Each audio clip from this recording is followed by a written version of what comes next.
I really didn't know what to expect going into today's podcast recording and today's episode. We've all heard about Ozempic, you've heard about GLP-1, but what are these medications even doing?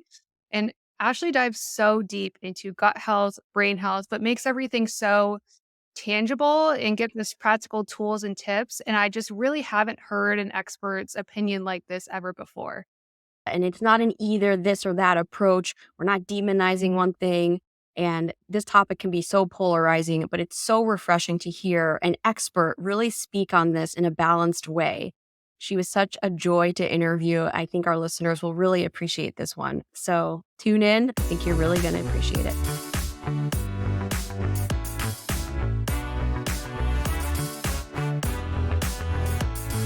Hello, and welcome back to the Vibrant Wellness Podcast. I'm Dr. Emmy Brown, joined by my fantastic co-host, Melissa Gentile.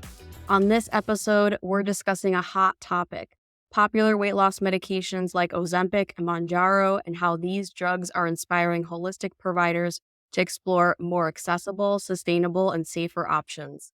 So in a quest for healthy and sustainable weight management and metabolic flexibility, inquiring minds want to know, can we optimize GLP-1 naturally instead of relying on risky injectable medications? And today we have the perfect guest to help us answer this question. We're honored to have Ashley Koff, registered dietitian and founder of the Better Nutrition Program, a better, not perfect approach to personalized nutrition. Ashley is an expert in the field with over 2 decades of experience. She has revolutionized the way we approach health, combining traditional assessments with innovative tools to customize programs to her clients' unique needs. So join me in welcoming Ashley today. Thank you so much for being here, Ashley. We can't wait to dive in with you. Oh, I'm so excited to have the conversation, and with you too, especially. So this is great. Yes, absolutely. Okay, so before we jump into the nitty-gritty stuff, I'd love to learn a little bit more about your background. Can you share a pivotal moment or experience that led you to focus on this personalized approach to health and wellness and nutrition overall? Sure. Well, I guess the first one, I'm going to share 3, but I'll make it quick. The first one would be that I left college, university, and went and worked in advertising, where I was selling sugared cereals and helping to tell people that things like Raisin Bran Crunch and Smart Start provided more energy than anything else. And so I was a little bit at the time suspicious of how we could say things like from a marketing standpoint, how we could get away with saying these things in that part. And so for me, it was a real wake up moment to be thinking about the marketing of food, the marketing of nutrition messages. Personally, I was somebody who has an entire history of digestive health issues that I did not know they were digestive health. I just thought I was a very poor dieter. Like I couldn't figure out, what was better for me and my digestive system. And so a pivotal moment for me was actually after trying thousands and thousands of things. I kind of think of it as my rock bottom was a 7-day goat's milk only cleanse. Wow. Because I had gone to a healer, quote unquote, from a yoga class who had pricked my finger, probably with a Fisher Price microscope, definitely not a Vibrant Lab, told me that I had a worm and this was how I would get rid of it. So that was super pivotal for me personally, because spoiler alert, it did not heal me. And then later on, I think one of the things in my dietetic training was the lack of personalization. This was let's see, it was around 2000, and so it was very much this sense of, if somebody has IBS, whether it's constipation or diarrhea, it was like, here's what you should eat, right? So it's that concept of the 1800 calorie diet, et cetera, and it realizing that just talking to someone in my brain, it didn't make any sense, and I happen to have parents who had opposing digestive systems. And I was like, things don't work the same for them. And so it made me realize that we weren't where we needed to be in terms of either the marketing, that the actual messaging to help people, but also the factual information of what would help people. So that really directed me down a different path of, hey, how am I going to do this? And I realized I had to do it by just finding out, talking to each person and figuring out what was better for them. Got it. Wow. That was pivotal, I'm sure. It- Going on, you said a week-long A week goat's long. milk diet? 40 ounces of goat's milk. I did it so well. This was in the era when I was trying to be perfect. that I actually took goat's milk to a bar in New York City for my friend's 21st birthday. I wasn't drinking, and I had the bartender put the goat's milk in a rocks glass, put an ice cube in there, and I told people I was drinking a White Russian. Meanwhile, behind the bar is like, this girl is legit crazy. And I was like, I know. I was like, but nobody else here knows that. They think I'm just fun. And now here's my goat's milk, So yeah, crazy. Yeah. You anyway. were committed. I was committed. I was going to do it perfectly. Yeah. Wow. Okay. Well, and you kind of have to live it to realize there's got to be something else out there. There's got to be something better. Yeah, totally. Yeah. Okay, so before we start to understand the behind these drugs, these GLP-1 receptor agonists, I want to address the elephant in the room a little bit. What are your thoughts pertaining to using traditionally used as diabetes medication for weight loss in people without diabetes? Yeah. Ooh, this is a big elephant. Like we got a big one. So I'll even say I don't feel that these medications are risky. So even going back to the introduction, I am so excited that they're here. I'm so excited because I worked with bariatric patients starting in 2005, and I've seen successes there. I've seen where the surgeries have been unsuccessful. I've seen where people have, had surgery and then ascribed an additional dietary failure to themselves, or it's been not sustainable for them. So, to find something that perhaps could be, I won't even call it less invasive. It's a different kind of invasiveness when we're using that, et cetera.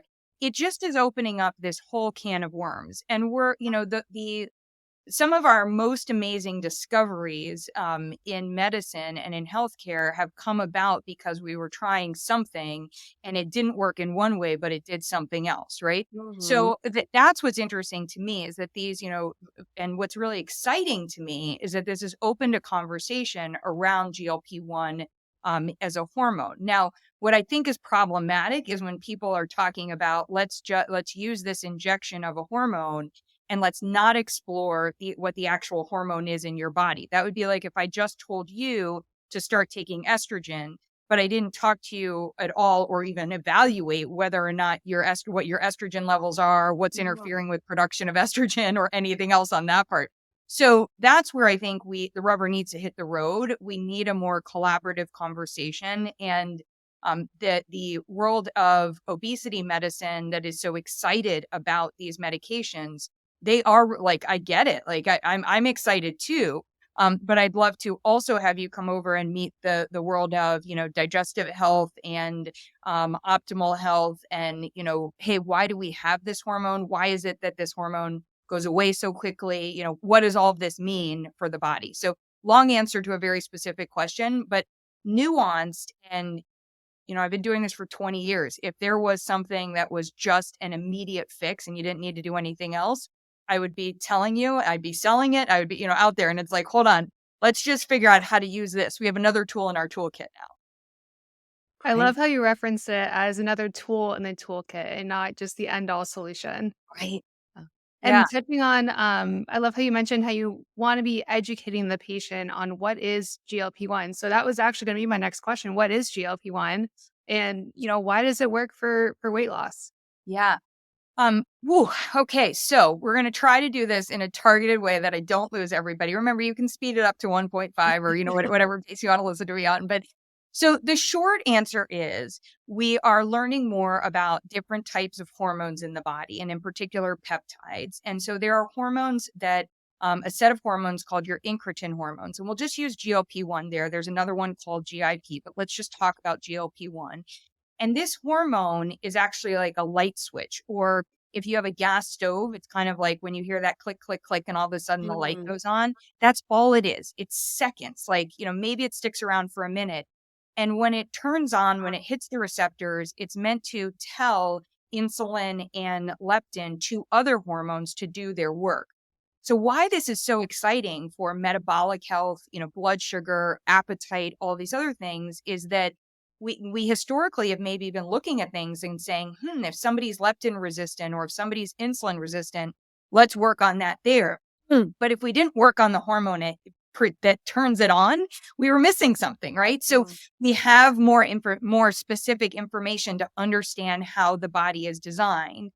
And it also, no coincidence, comes in sort of the era of understanding the microbiome, because this hormone is actually produced in the lining of the digestive tract. So that also helps us understand that if you've had insult or injury to the lining, or currently have insult or injury to the lining of your digestive tract, then it's very likely that that production or that deployment, that signaling for this particular hormone is going to be affected.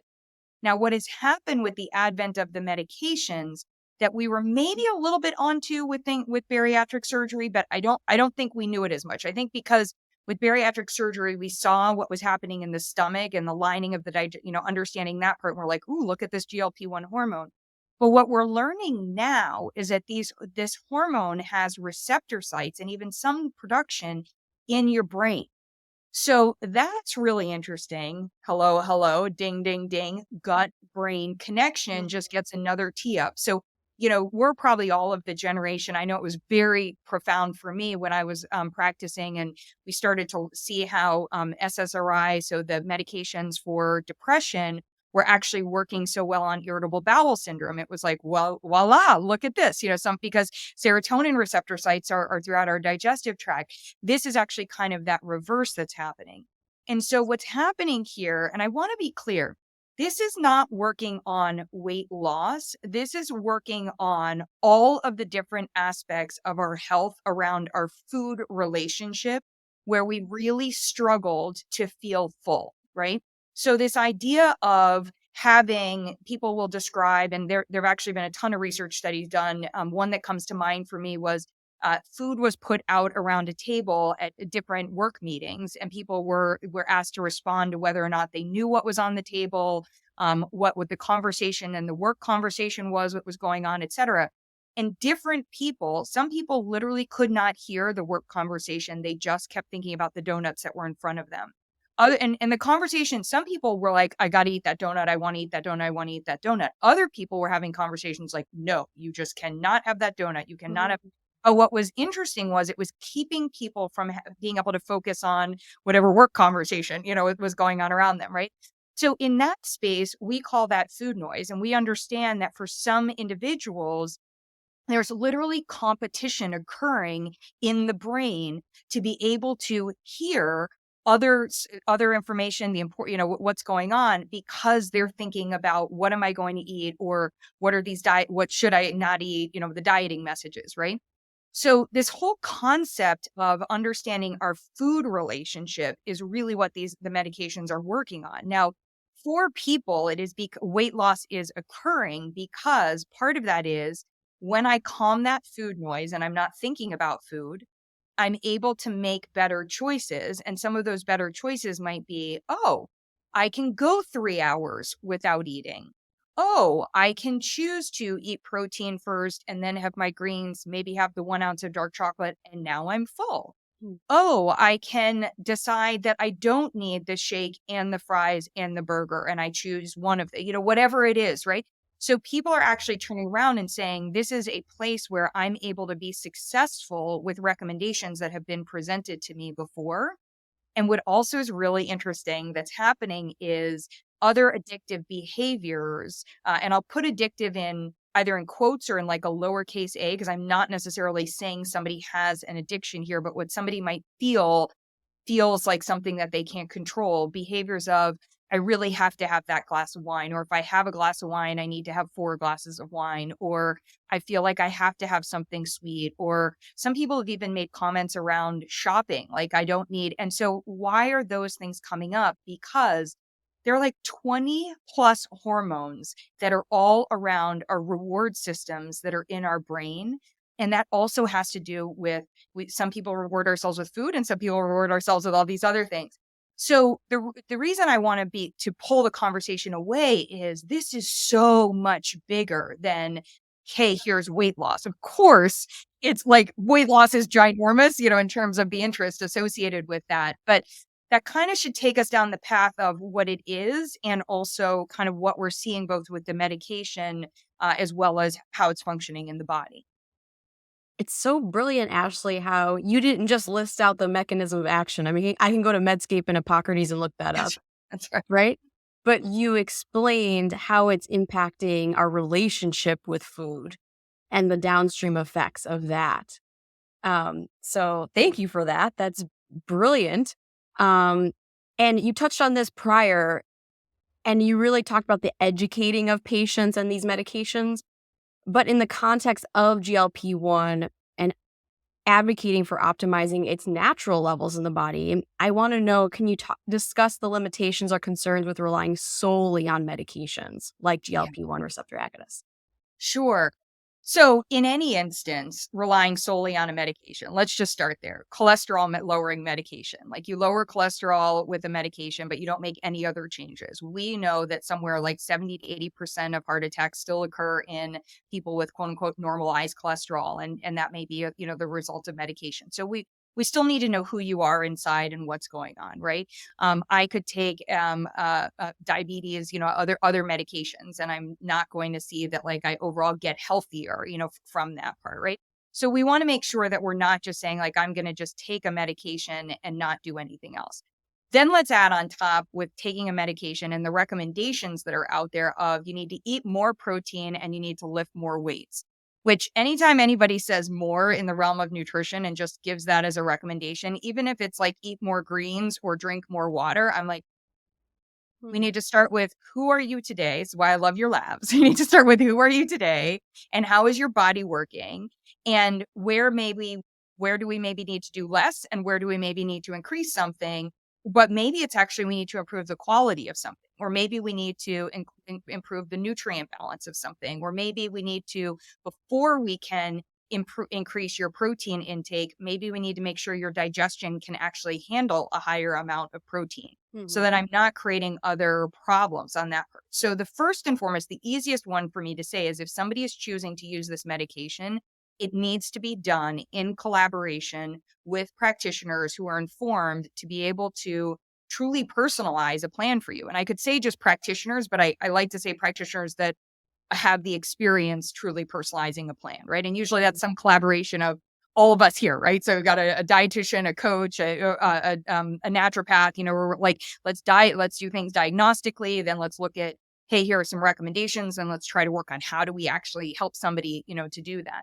So that's super important from a medication standpoint. And then we don't stop there. We always want to be evaluating how something is doing for someone so that we can continue to improve. So one of the issues that I'm seeing now is that people, for example, might be on thyroid medication and it's dosed according to your weight. And if you're deciding to do this on your own and or not informing your practitioner, if you lose those 20 pounds, you may be taking the wrong dose of thyroid medication, right? Or need to be followed.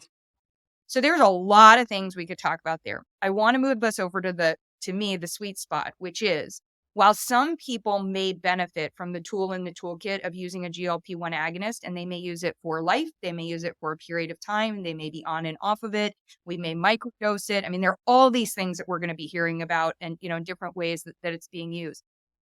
Everyone needs to be focusing on optimizing our GLP-1 hormone internally. And I say optimizing it. I am not sitting here saying, hey, just figure out how to produce it. We need to optimize those levels because I just told you that foundationally that we know its job is to turn on at least two really important hormones, and that we are now finding out that we have receptor sites in the brain. We also found out in other organs in the body that we have receptor sites for GLP-1 hormone. So, for those of you that are like sort of super geeky and down a place, like this may be as important as mTOR. I think this is important as vitamin D, and really understanding its impact. So that the good news is, I want to lead with everyone here, is that optimizing your GLP-1 hormone, the natural production is totally in alignment with foundational, what we want to do from an overall health standpoint. So it's digestive optimization, it's looking at our activity, it's reducing stress, it's optimizing our sleep. So the good news is we don't have to like create a new diet for GLP-1 optimization, even though I created a new protocol just because I was like, all right, people want to know how to do this. But literally I was like, and here's how you do it, on that part. So it's so good for us to understand that when the body is designed with something, our job as practitioners is to help you assess how the body is doing with that. So just like I would never tell somebody to stop stress, Like that's just not going to happen. Or we're not going to turn off inflammation. Mm. We may try to resolve inflammation, which is actually, saying like, hey, it was good that we had an inflammatory response, but now how do we turn it off? And how do we make sure, that's fully resolved? Same thing with GLP-1. We want to make sure that we are able to turn on that this hormone is able to be produced. And this may be the key, at least what I'm seeing in my patients, is this may be the key for some people who aren't a candidate or who don't need the tool of the medication.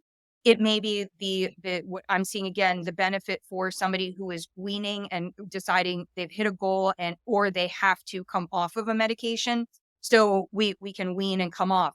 But there's a very significant difference. And I love espresso. So the analogy that I came up with is a GLP-1 agonist is like 4 shots of espresso. It's a much more intense amount. It's highly concentrated. It goes into your body and it's going to last longer than 1 shot of espresso. But 1 shot of espresso is natural production of GLP-1. So that's how I kind of compare the two, right? Now, the issue is that many people are trying to function on no caffeine or decaf.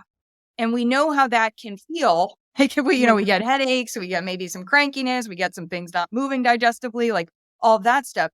So for many people, if we take you from decaf or no caffeine to a shot of espresso, you are going to get some really important benefits that your body hasn't had the benefit of experiencing.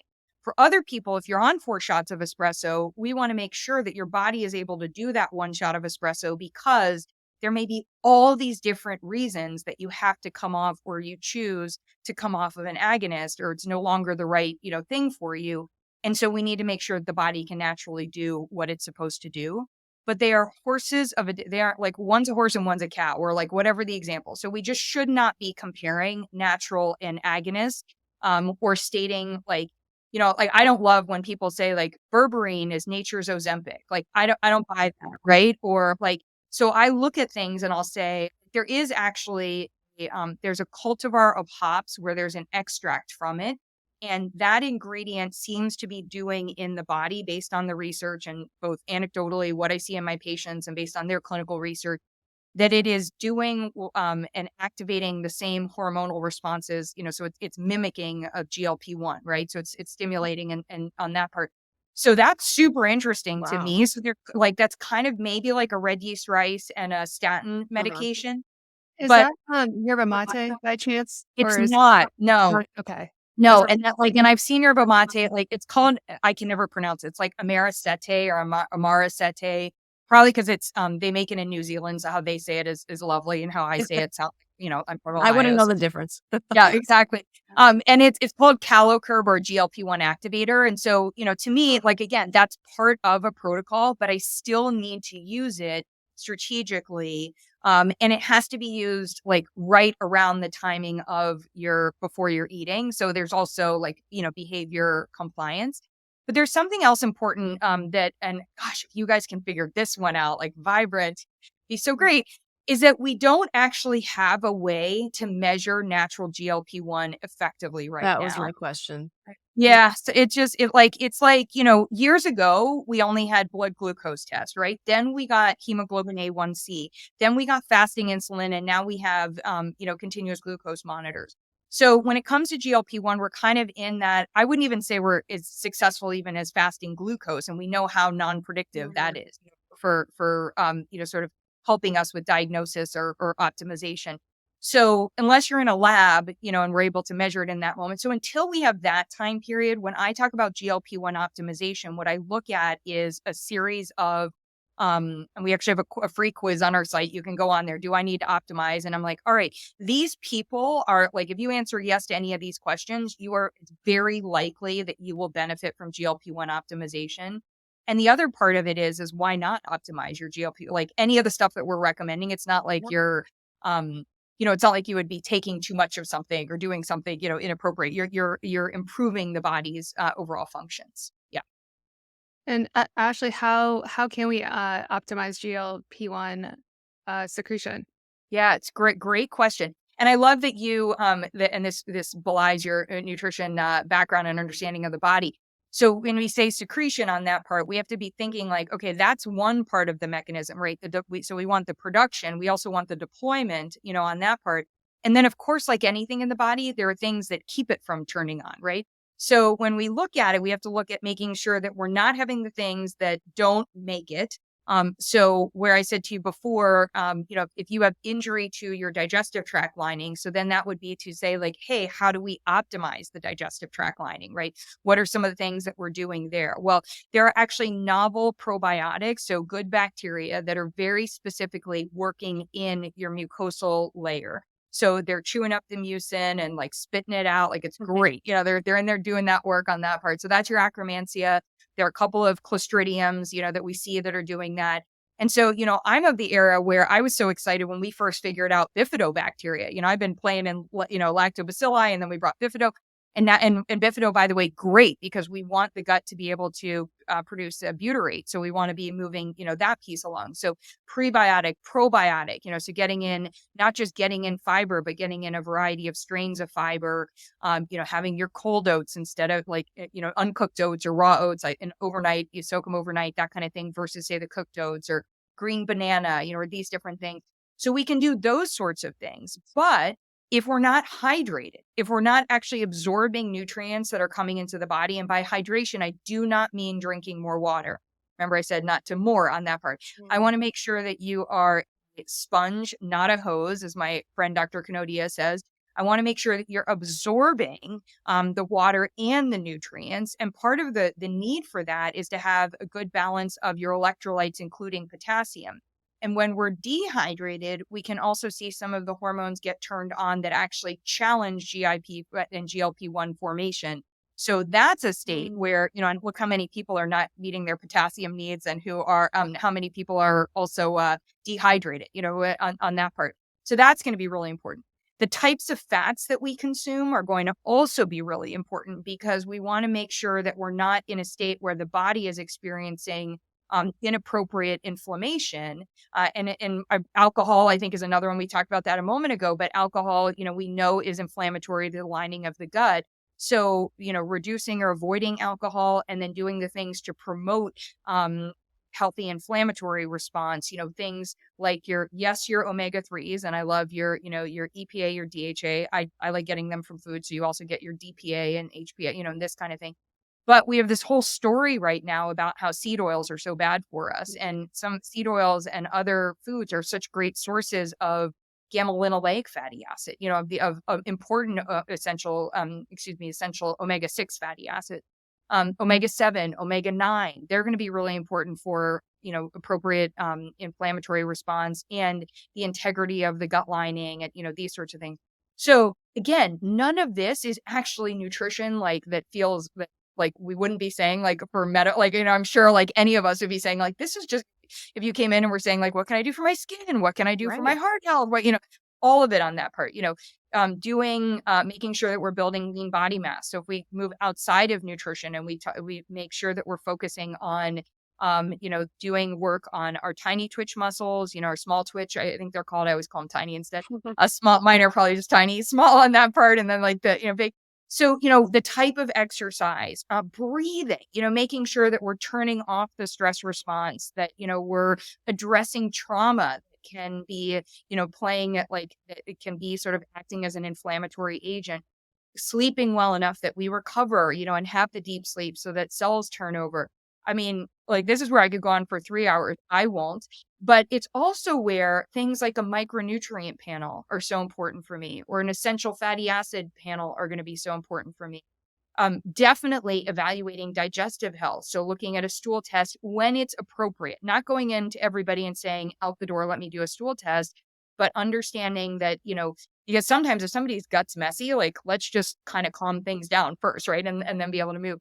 But all of these things are going to work really appropriately in helping to optimize that particular individual's GLP-1 and have the cascade impact of helping them with the other things, whether it's an autoimmune disease or wanting to prevent one, or wanting to prevent cognitive decline, or trying to like I'm training for an endurance event and I just turned 50. So I'm like, I just want to like be able to get up the hill, like that kind of thing. Right. Yeah. So it's how do we do these things? And so GLP-1 optimization to me is, I mentioned it before, it's like vitamin D, it's like metabolic health. It's, it is a new part of the conversation for what it is that we want to do when we truly are saying, what's an optimal or truly personalized plan look like.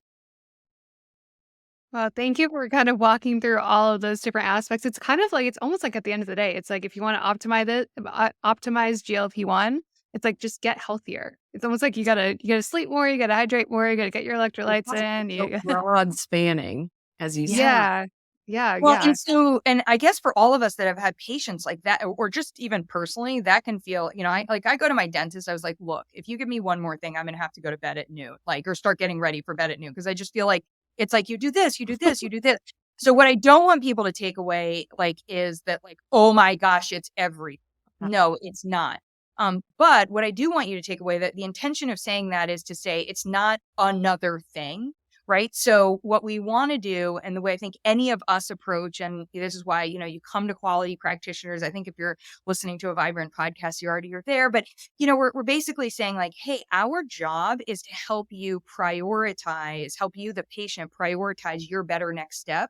And so GLP-1 optimization may be that really important entry point for somebody, because as I was saying at the beginning of the conversation, as it related to the medications, this may be the way that we're able to actually help you make the other choices in your life feel easier or feel doable. So if you're somebody who has been struggling with implementing recommendations of sleeping better, of drinking less, of exercising better, of hydrating more, like any of these other things, let's look at what we could do from a GLP-1 optimization standpoint, because that may be that starting point that starts a cascade where other things are easier on that part. And coffee and tea and matcha are all allowed because polyphenols actually help to support the good bacteria and and so they're actually important in that part. So anything, like, of course, good quality on that part, but anything that like keeps my favorite food groups of like coffee, tea, and chocolate in the mix, like, I'm on. Yeah. Yeah, I was gonna say anything. I love hearing good news about my bad habits. So. Yeah, exactly. And I will not call them bad habits for me. Yeah, exactly. But I'm with you on that part. Yeah. What about, you mentioned berberine. Before we move on, I have to ask Ashley, we can't use berberine as a natural GLP-1 agonist. To think about it that way, I think it would be incorrect. And you touched on that so beautifully. But for patients coming in and they say, well, what supplements are you going to give me? Of course, we're going to work on the foundations. All of that stuff is essential, of course. Yeah. But, are you thinking about anything like yerba mate or specific supplements that can actually enhance this process? Yeah, totally. I've had difficulty with mate because I see a lot of people with especially reflux digestive issues. And so I'm just I'm careful on some medications, but I mean, it's beautiful. I love it, but I'm just always in this kind of a context. I'm always like, ooh, get to know your patient first, and see. And also not everyone enjoys it, so and I guess that's consuming it, not necessarily taking it as a supplement. So first and foremost, I want to identify where are the gaps, because if I try to do something that's going to accelerate or work better for you on that part, but there are gaps nutritionally, then it's like I'm kind of like trying to clean my floor with dirty shoes. Like I'm not going to get anywhere on that part, right? So and that can be really important. Where I think I'm obsessed in the perimenopause space because it's very personal right now. But we just need so much more B vitamins. And at the same time, I feel like so many women have significantly reduced their intake of carbohydrate, or maybe you're somebody who doesn't do well with like grains or beans or, that kind of thing. And so it's like, wait, hold on. Like, how do I meet these needs? And so berberine is like not a B vitamin. Berberine, I love berberine, by the way. It's great. I'm very careful to look at where somebody's liver health has been. I'm not so concerned about, how long we're on berberine or how we're using it. I just want to make sure that I start to use it when somebody's system is in a good place, right? And can elevate from there. But wow, I mean, there's so many things. Like, I love NAD, right? So, I'll look at NAD because I feel like that to me is like, that shot of espresso, and so sometimes what I need for somebody is to ask the question to them, like, what do you need right now? Are you somebody who like literally is so dragging? And so the supplement that we're going to, or the approach we might take with supplements is like, how can I improve your energy here? Right. So can I give like, is there a space for rhodiola? Is there a space for, and so we'll look at that. But I think on the flip side of that, so we a lot of times we just got to help people turn off, right? Like, so it's glycine and it's ashwagandha and it's saying like, oh, hey, like, maybe even going back to the B vitamins, but also with a little bit of cognitive, maybe we need a little bit of lithium orotate, or we need some 5-HTP or something to like calm the brain and also to, make sure you're getting in what you need. So I haven't felt comfortable saying, other than I'm willing to talk about 3 supplements that are very specific to GLP-1. And I feel like are foundational on that part. But that's where there's so many things it could be, like nature's, Ozempic in that part, in the sense that it, depending on your particular patient profile. So are you suffering from cravings? Do you have no energy? Are you crippled in pain, from joint or autoimmune, or, this kind of thing? That's going to, depending on your patient profile, we have to look at, what we would use there. But I mentioned CaloCurb. That is the only, literally the only thing that I have seen at this juncture that is working in the way that I like, that I'm appreciating, that it is really as close to an agonist, because it's literally going in and attacking the cravings. And I think for many people, helping with the food noise. So for that patient profile, I love. That's not everyone, on that part. Then I think the berberine space seems to be really great for metabolic and for blood sugar, and that, like, and definitely, for kind of that place where things, where we're also working on hormones, so I could see a role there. And again, I want your hormones optimized with a practitioner, and so that you can experience the total benefit there. The other one, this sort of blend of Akkermansia, Clostridiums, and Bifidobacteria, and they get fed by the polyphenols. So if somebody doesn't get in the polyphenols, I might the polyphenols, from a supplement standpoint, to kind of be able to deliver that. And then I guess, well, okay, so I said 3. I'm kind of lying. I'm going to go to 4 or 5. The other thing that I would look at is we've got to work on the lining of the digestive tract. So for me, that's typically glutamine. I might use like raw liver, for like, and use, if I there's a quality source, and or from a food standpoint, but I might look at that. And I think that like just anything that's going to do that repair work in the line for that mucosal layer, right? And look at that. And then the other one that's kind of like a jumble for me is the essential fatty acids, because what I see from people's genetics, and then I do test, because I like to be able to defend any supplement that I'm putting people on and be able to say, like, let's see what our progress is.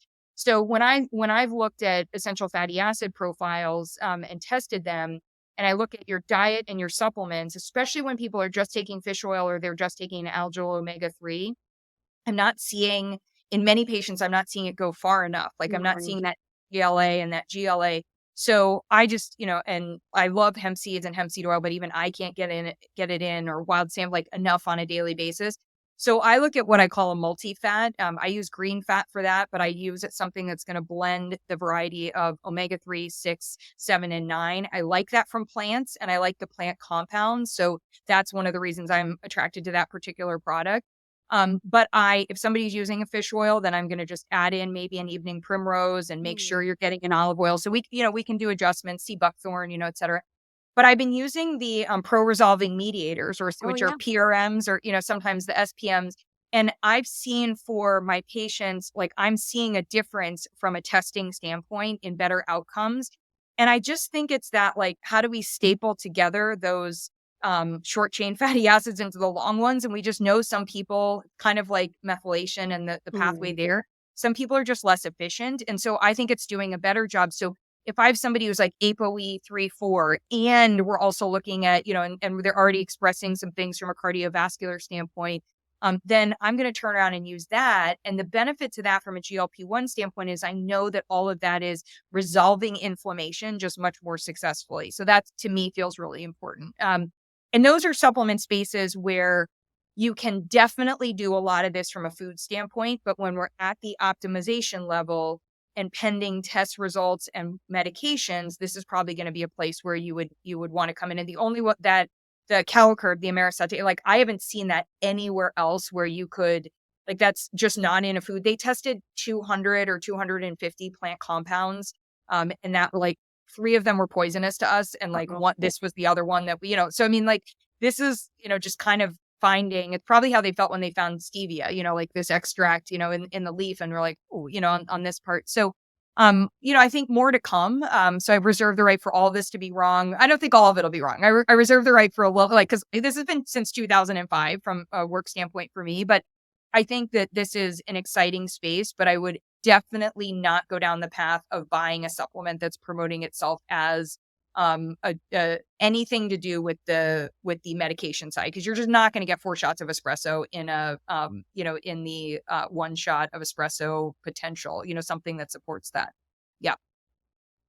And Ashley, I could ask you 100 more questions on GLP-1. Like, you are such an expert in this space. I'm loving it. But I do want to give or spend some time on introducing the BNP system and allow you to bring up or introduce your BNP system and how your approach is different than some of the other generic approaches to nutrition.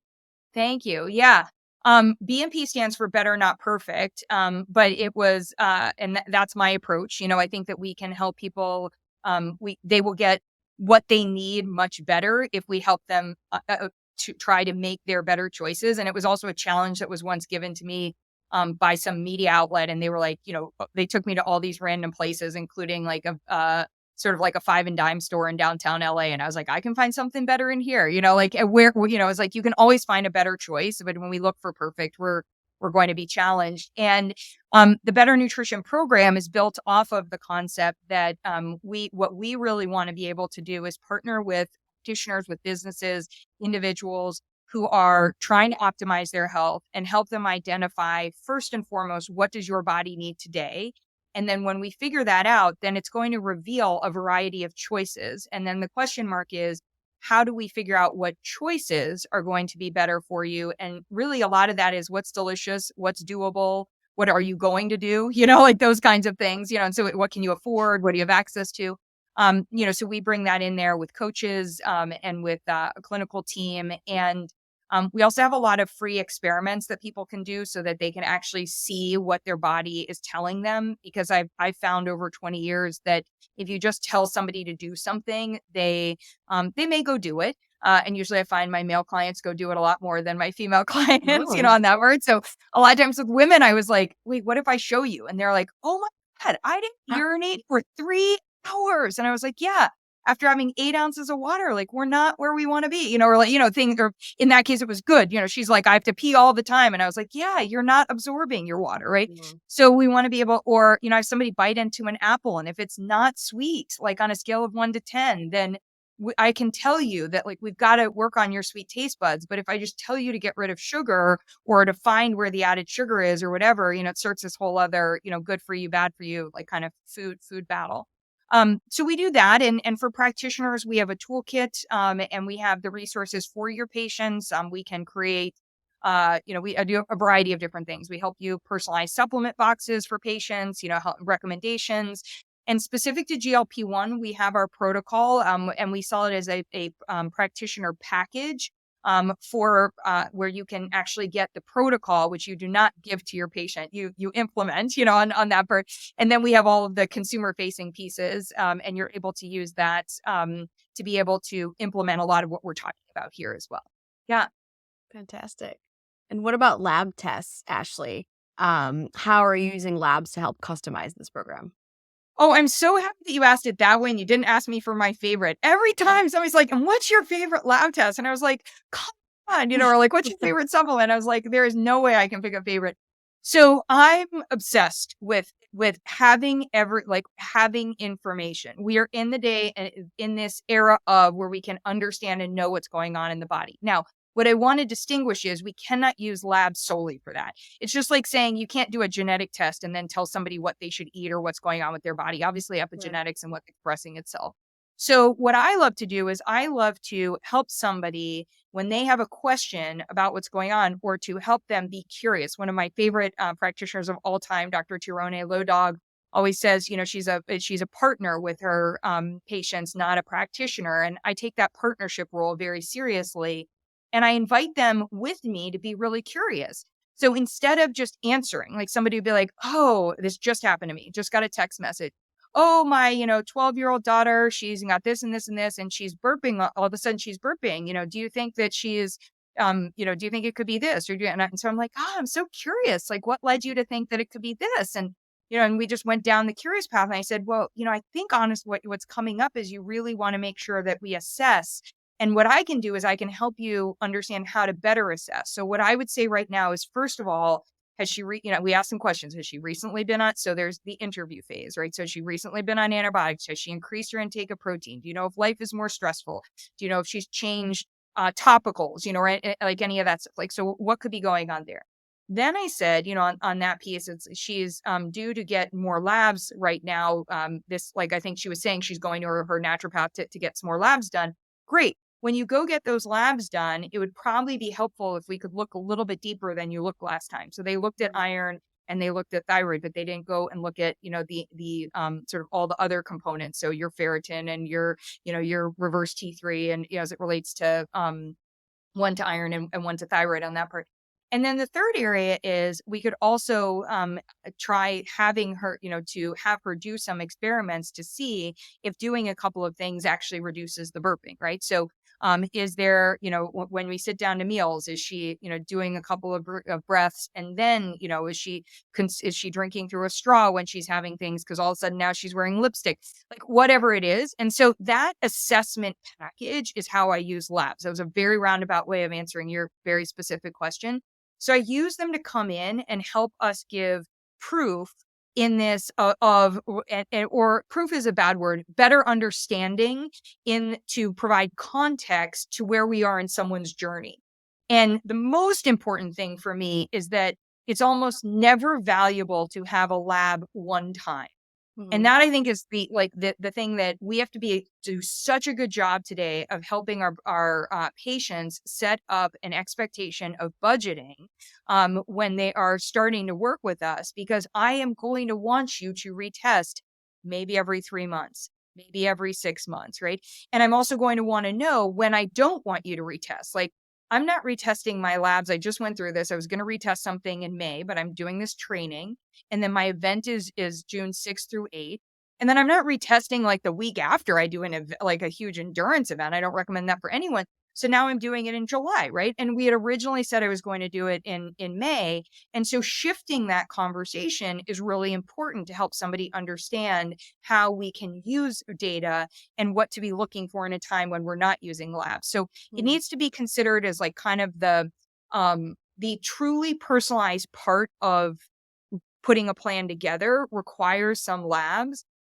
But we also can do a lot without labs. And there are times where financially somebody's just going to be like, I can't do this lab this month, or I can't do this lab this quarter. So then what I'll say to them is, okay, then we know we want to do that lab. So let's plan for the investment here, and let's have you get this and this kind of information until we do that lab. So it's part of a whole process. Yeah. Absolutely. Long answer. Right. Well, it's not just lab testing. It's screening tools, questionnaires, wearables. I know you work those into your program. Yeah. You mentioned CGMs earlier.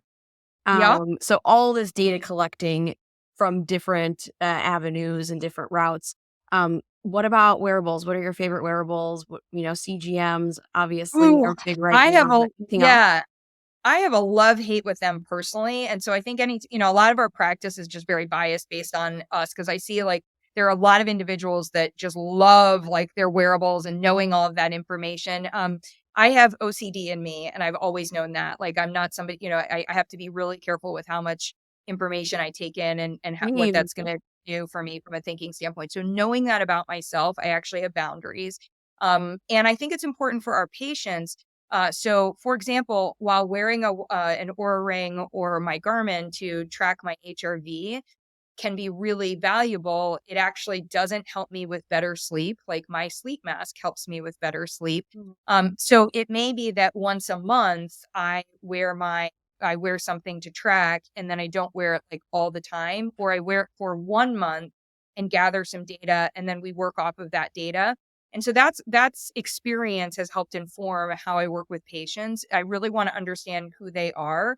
I've had some people, especially with continuous glucose monitors, get so obsessive about their food choices and making really bad product choices, like product, not even food. I'm not even willing to call someone what they're consuming food, based on, hey, this didn't affect my, my CGM. And drinking alcohol can actually lower our blood sugar in the moment. So Oh I've had boy. people be like, well, actually drinking alcohol before bed was great. My blood sugar went down. I was like, oh, but your HRV went to like 10. You know what I mean? So sometimes I'm like, we're gonna throw that CGM off, and we're gonna throw that Oura Oh, ring on for you to mixed just messages. get. So knowing what to do, so about, I think it was actually, I was a speaker at the first digital health for the consumer electronics Mm. show. And I was on stage and everybody was so excited about digital health, right? We had Jawbone and we had, I mean, this was like the Fitbit, and, now we had this data and this data. And I did not get any applause because my point of view at that point was, I'm not sure that you guys have done anything better than help people gather a lot of data. So Mm. the question mark is, can you show me that it's actually driving better outcomes? And just like I talk about, if somebody's going to use a supplement, I will talk about with a wearable, you have to be able to show me together, because I'm not going to just put the onus on my patient, but you do need to be able to show me that it's actually driving better outcomes. And sometimes, honestly, pen to paper with a food journal is so much better than a wearable, or somebody taking pictures of something and sharing it with me, or somebody texting me that, a check mark or an X mark for whether the day was, they met their SMART goals or they didn't, like whatever it is. So I just think we have to be careful, with wearables, that we're not exacerbating or creating an obsessive behavior, or just aggregating more data, just collecting more data. I think that could be really challenging. Totally. Yeah, I agree. And being really mindful and very thoughtful with that approach, which I can tell you apply that strategy to everything you do. And I so appreciate that. Such an elegant way of thinking about it, not just, well, this might be helpful, we're talking about it. It's all the rage right now. Let's, and it's kind of like just, okay, well, de-stress. We tell patients all the time, well, you need to lower your stress or wear this wearable. And off you go, and there's no guidance. And that can Right. be very confusing and discombobulating for a lot of people. Yeah, you Yeah. got like, it's why I love health coaches. Like, I mean, I Yeah. think that like in my next life, that's what I could come back as. I've threatened to go get my coaching certification, but right now my team is like, you're not allowed to go do something else. And so, but like, I love our coaches because I often will take that approach of like, oh, here's what I think. And they're like, so we don't care what you think. Like, let's actually meet the patient where they are. Let's hear what they have to say. Let's figure out how to, like, it's that side of it. And I think that intentionality that you're talking about is just so important for Mhm. us to remember, that and our health is just on this continuum. That if we want to make sure that we don't make a choice today that compromises a future, right? And so sometimes not doing something is going to be the better choice. And this is one of the things that I love about wearables and labs can tell us, whew, I was totally wrong. That is not going to work. Like, that is just not, nope, that did not change things, or that's not working. Or, hey, your like, I have right now, a lot of people wearing continuous glucose monitors that get really upset when their blood sugar goes high. But it goes high like after a workout, like a really great intense workout, Mhm. after sex, like after eating something that they totally enjoy. Like, Mm. and it was like, wait, hold on a second. So now I have this opportunity to teach you that it wasn't the thing that you were doing that was wrong. What we want to now do is figure out, and maybe even we gamify it a little. How do we bring your blood sugar back down? Like, what's that window look like? And what are those choices like? Right. So to actually teach people that we don't need to, not like, we don't want to have flatline for blood sugar, right? So what we want to do is figure out, how do we have those rolling hills, have them be rolling hills as opposed to peaks and valleys, but not fear the spike on that part. Mm. Yeah. Ashley, I do want to sneak in one more question before we wrap up, because I've been wanting to ask you this, but what is something that you think that we are just totally missing the mark on when it comes to nutrition? And this could be from just the public's perspective, or this could be something that you think like was not in your dietetic training that you think should have been there.